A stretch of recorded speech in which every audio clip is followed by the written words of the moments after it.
Si Lisa. Si Lisa ay isang dalagang mahilig magpuyat.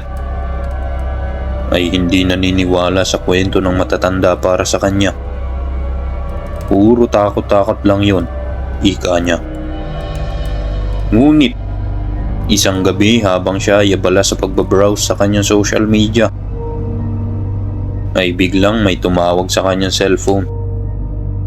Isang hindi kilalang numero, eksakto 12:00 ng hating gabi. Nagdadalawang isip siya, pero sinagot pa rin. Hello? Mahina niyang bati. Walang sagot. Tanging malalim at mabigat na hininga ang naririnig niya. Parang nasa mismong tabi niya lang ito. Hello? Sino to? Tanong niyang muli. At tuluyan na niyang ibinaba ang tawag nang walang sumagot.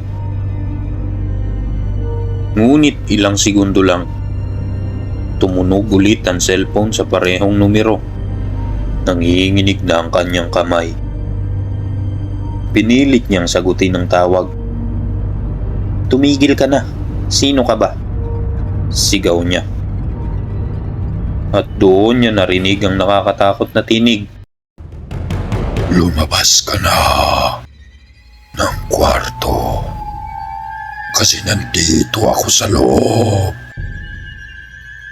Nanlaki ang kanyang mata.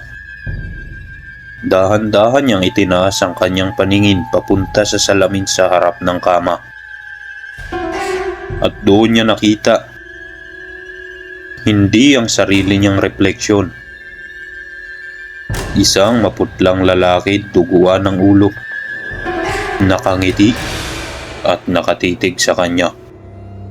Napasigaw siya. At mabilis na tinakpan ng salamin ng kumot. Nanginginig at agad niyang kinuha ang kanyang cellphone. Sinubukan niyang tawagan ang kanyang pinsan.